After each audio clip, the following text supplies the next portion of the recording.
বাসায় দুধ আর চিনি থাকলে মাত্র 10 মিনিটে বানিয়ে ফেলতে পারবেন এই ডেজার্টটা। আমি এই ডেজার্টটার ভিডিও আপলোড করার পরে অনেকেই ওই দিন আমার কাছে রেসিপি চেয়েছেন। সো আজকে আমি ফুলটা বানানো আপনাদেরকে দেখাবো। প্রথমে আমি ঘিয়ের মধ্যে একটু চিনি নিয়ে নিলাম, 1 কাপ পরিমাণ চিনি। চিনিটা দিয়ে আমি ভালো করে চিনি শিরা বানিয়ে নেব। সাথে আমি আর একটু পানি অ্যাড করব। আগে আমি চিনিটাকে একটু সুন্দর করে মধ্যে ভেজে নিচ্ছিলাম যাতে ফ্লেভারটা একটু ভালো আসে। চিনিটাকে আমি একদম নাড়তেছিলাম যেন ভালোভাবে এটা শিরাটা হয়ে যায়। এটা বারবার নাড়তে হবে, কারণ যদি একটু নাড়াটা কমিয়ে দিই লেগে যাবে। সাথে আমি একটু কফি দিয়ে দিচ্ছি, তাহলে ফ্লেভার অনেক ভালো আসে এই খাবারে, এই ডেজার্টের। এখানে আমি পাউডার দুধ 3 চামচ মিক্সড করে নিয়েছি। 1 লিটার পরিমাণ দুধ আমি জাল দিয়ে আগে থেকে একটু কমিয়ে নিয়েছি। আর এখানে আমি অ্যাড করে দিচ্ছি 2 চামচ আগার আগার পাউডার দিয়ে আমি এটাকে বলক আসা পর্যন্ত ওয়েট করব, নাড়তে থাকবো।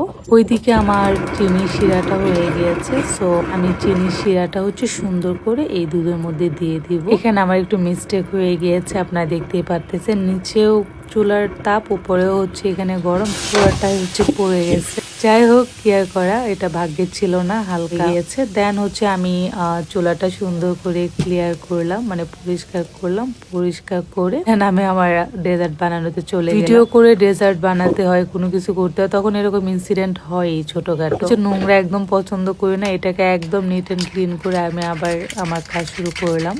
তো আমার ডেজার্টের মোটামুটি প্রসেসটা শেষ। নিয়েছি 1 লিটার দুধ, সাথে 1 কাপ চিনি, যেটা আপনারা পছন্দ করেন, মানে যে যেরকম টেস্ট পছন্দ করেন, মানে মিঠা সেই অনুযায়ী। সাথে আমি নিয়েছি 1 লিটার দুধ। দুধটা বলক আসার পরে সবকিছু মিক্সড করার পরে আমি সুন্দর করে কাঁচা একটা বোলে ঢেলে নিচ্ছি। ঢেলে এটাকে আমি ঠান্ডা করার জন্য একদম রেখে দিব। তো প্রথমে উপরে যে এগুলো আমি একটু ভেঙে নিচ্ছি, কারণ এটা থাকলে ডেজার্টের আউটলুকটা সুন্দর হয় না। এখানে আমি কাজু বাদাম আরো কিছু বাদাম মিক্স করে নিয়েছি, এগুলো ভেজে নিয়েছি। ভেজে দেন এটাকে আমি সুন্দর করে আমি জাস্ট গুঁড়ো করে নিচ্ছি, কারণ ডেজার্টের উপরে আমি এটা দিয়ে নিব।